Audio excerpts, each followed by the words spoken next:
وَلَقَدْ يَسَّرْنَا الْقُرْآنَ لِلذِّكْرِ فَهَلْ مِن مُّدَّكِرٍ۔ ان الحمد للہ وحدہ والصلاة والسلام علی من لا نبی بعدہ۔ سورۃ الانعام آیات 39 تا 41۔ اعوذ باللہ السمیع العلیم من الشیطان الرجیم۔ والذین کذبوا، وہ لوگ جنہوں نے جھٹلایا، بآیاتنا، ہماری نشانیوں کو، صم، بہرے ہیں، وبکم، اور گونگے ہیں، فی الظلمات، اندھیروں میں ہیں، من یشاء اللہ یضللہ، جسے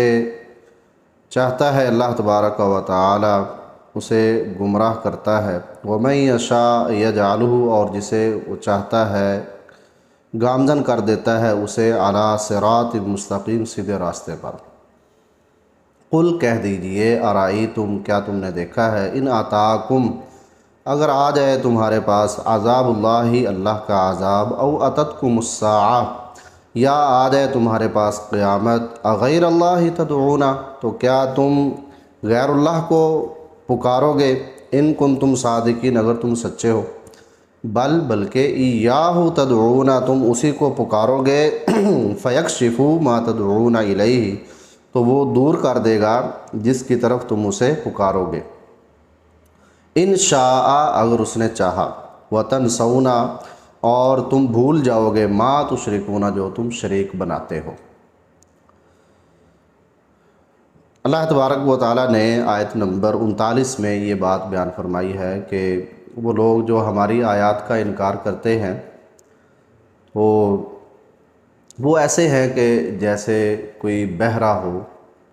گونگا ہو، اندھا ہو، کیونکہ اللہ تبارک و تعالیٰ نے اپنے وجود پر بہت سی نشانیاں انسان کے سامنے رکھ دی ہیں۔ وفی انفسکم افلا تبصرون، اللہ تبارک و تعالیٰ فرماتے ہیں کہ تمہاری اپنی جانوں میں، جسموں میں اللہ کے وجود کی نشانیاں موجود ہیں۔ یہ رات دن، اور اس میں پھر سردیوں گرمیوں میں ٹائم کا تفاوت، راتیں چھوٹی ہیں پھر بڑی ہیں، دن چھوٹے ہیں پھر بڑے ہیں، خود رات اور دن، سورج، چاند، ستارے، پہاڑ، ہوا، پانی، یہ سب کچھ اللہ تبارک و تعالیٰ کی نشانیاں ہیں، اس کے وجود پر جو دلالت کرتی ہیں، اور اسی طرح اللہ تبارک و تعالیٰ کے مکمل قادر اور مختار کل ہونے پر بھی یہ دلالت کناں ہے، کیونکہ کسی بھی انسان کا دنیا کے اندر یہ دعویٰ نہیں رہا کہ میرا ان چیزوں پر کنٹرول ہے، لیکن یہ سارا نظام ایک کنٹرول کے ساتھ ہی چل رہا ہے، بغیر کنٹرول کے نہیں چل رہا، تو اس کے پیچھے اللہ تبارک و تعالیٰ کی ذات ہے۔ تو یہ ہے آیات کونیہ۔ آیات شرعیہ جو اللہ تبارک و تعالیٰ کی طرف سے وحی نازل ہوتی ہے، پیغمبر آتے ہیں اور ان کو جو معجزات دیے جاتے ہیں، تو آپ صلی اللہ علیہ وسلم کو یہ ساری چیزیں عطا کی گئی، اور قرآن میں اللہ تبارک و تعالیٰ نے آپ صلی اللہ علیہ وسلم سے کہا کہ ان مشرکوں کو یہ ساری چیزیں بتائیں، تو اس کا جواب کیا دیتے ہیں؟ جواب آیات کونیہ کے متعلق تو ان کا یہی تھا کہ یہ سارا کچھ کرنے والا اللہ رب العزت ہے، اور ان تمام چیزوں پر اختیار بھی اسی کا چلتا ہے، حتیٰ کہ ہماری زندگی اور موت کے فیصلے وہ اللہ تبارک و تعالیٰ کرتا ہے۔ لیکن آیات شرعیہ، اس پر جب ان سے پوچھا جاتا اور اس کے مطابق ان کو پابند کیا جاتا اور اس کی دعوت دی جاتی تو اس کا انکار کر دیتے تھے۔ تو اللہ تبارک و تعالیٰ نے آیات کونیہ کو دلیل بنایا ہے آیات شرعیہ کے ثبوت کے لیے۔ مثلا توحید ربوبیت کو اللہ تبارک و تعالیٰ نے دلیل بنایا ہے توحید الوہیت ثابت کرنے کے لیے، کہ جو یہ سارا کچھ کر رہا ہے تو عبادت کا مستحق بھی وہی ہے، لہذا تم صرف اسی کی عبادت کرو، یہ لات، منات، عزا اور حبل، ان کی عبادت چھوڑ دو۔ قریش مکہ کے متعلق اللہ تبارک و تعالیٰ نے فرمایا کہ وَإِن يَرَوْا آیَةً يُعْرِضُوا وَيَقُولُوا هَذَا سِحْرٌ مُسْتَمِرٌ، کہ ان کے پاس کوئی بھی معجزہ اور نشانی آئے، یہ دیکھیں تو اس سے اعراض کرتے ہیں، منہ موڑتے ہیں اور کہتے ہیں کہ یہ پہلے سے چلتا ہوا ایک جادو ہے، جیسے فرعون نے موسیٰ علیہ السلام سے کہا تھا۔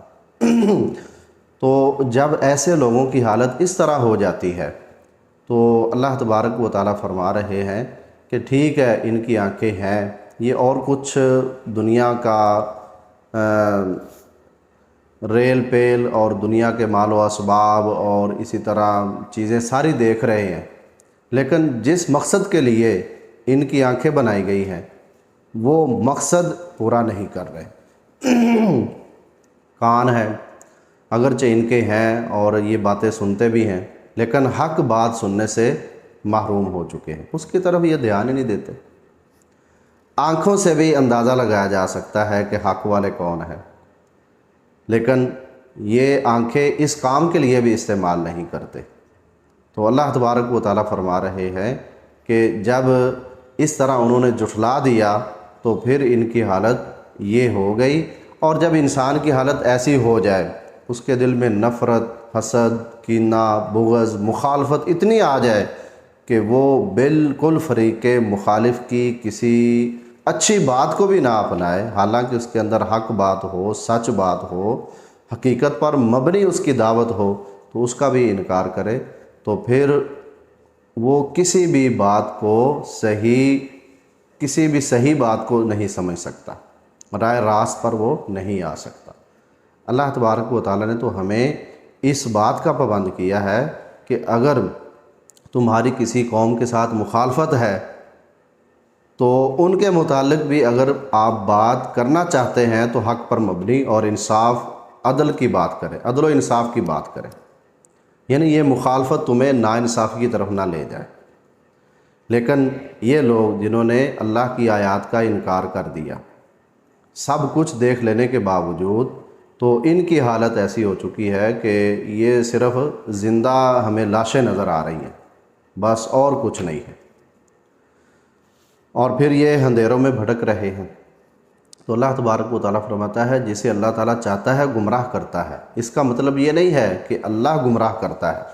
قرآن مجید میں ان جملوں کی وضاحت بہت سی جگہوں پہ کی گئی ہے۔ قرآن مجید میں اللہ تبارک و تعالیٰ فرماتے ہیں نولی ما تولا، ہم اسے ادھر پھیر دیتے ہیں جس طرف وہ پھرتا ہے۔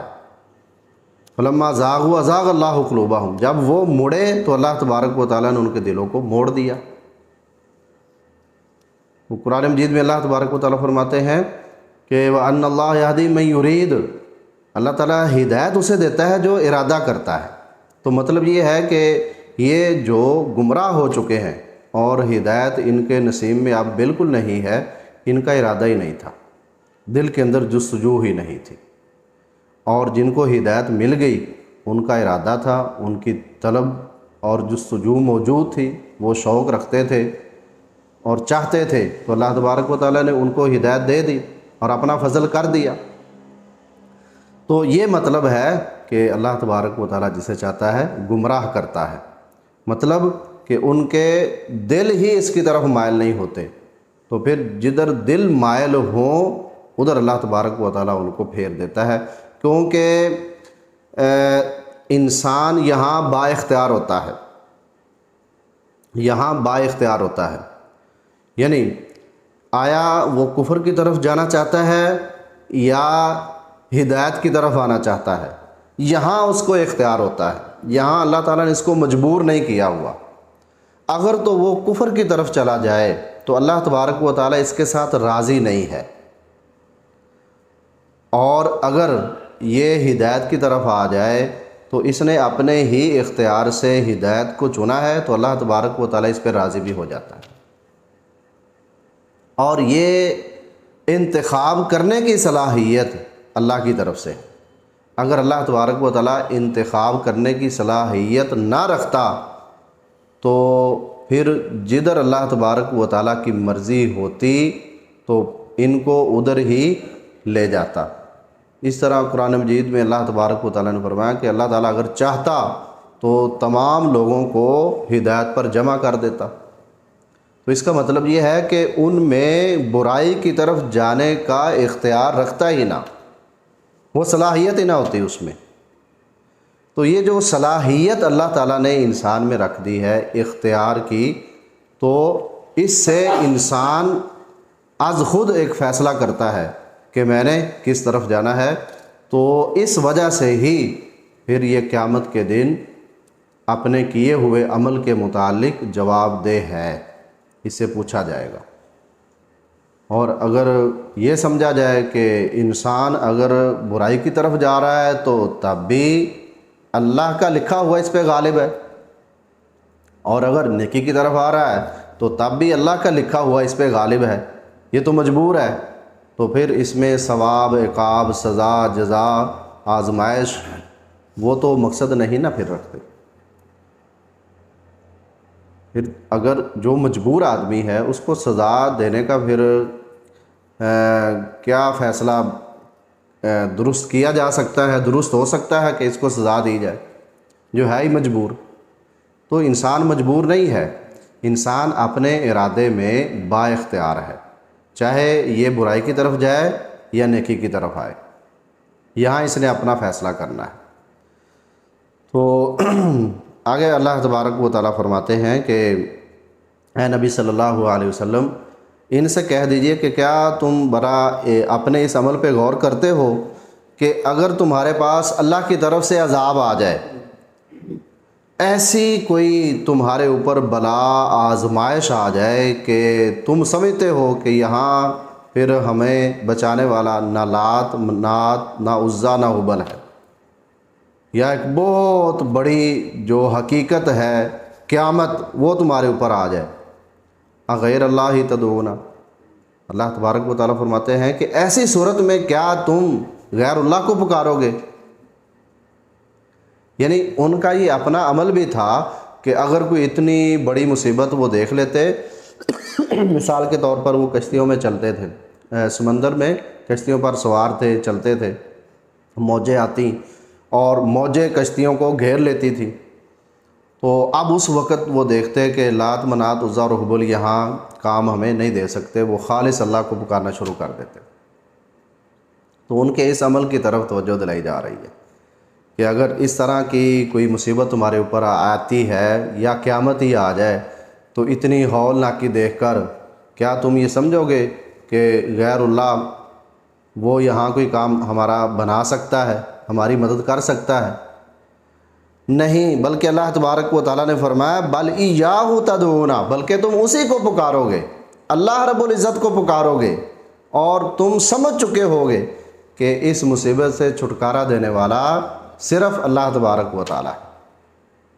اور پھر فیکشف ما تدعون الیہ، تو اللہ تبارک و تعالیٰ دور بھی کر دے گا جس کی طرف تم اسے بلا رہے، اور تمہارا یہ یقین بھی ہے کہ اللہ تعالیٰ وہ مصیبت کو دور بھی کر دے گا۔ وَتَنْسَوْنَ مَا تُشْرِكُونَ، اور پھر تم بھول بھی جاتے ہو نا کہ جو تم اللہ کے ساتھ شریک بناتے ہو، تو یہ تمہارے اس عمل کی بنا پر اللہ تبارک و تعالیٰ تم سے پوچھ رہا ہے کہ جب تمہارے اوپر اس طرح کی کوئی صورتحال آتی ہے، اس طرح کی کوئی مصیبت آتی ہے، تو اپنے عمل کو دیکھو تم کرتے کیا ہو۔ یہ سارے غیر اللہ تم سے چھوٹ جاتے ہیں، تمہارا ان پہ کوئی توکل نہیں رہتا، تمہارا ان پہ کوئی عقیدہ نہیں رہتا، تمہارا کوئی بھروسہ نہیں رہتا، کرنے والے دھرنے والے اس وقت تمہارے ذہن میں یہ نہیں ہوتے، صرف اللہ تبارک و تعالیٰ ہوتا ہے۔ تو اپنے اس عمل پہ غور کرو اور صرف اللہ تبارک و تعالیٰ کو ہی پکارا کرو۔ اللہ تبارک و تعالیٰ ہمیں ہدایت اور اس کے مطابق عمل کی توفیق عنایت فرمائے، وما علیہ الا البلاغ۔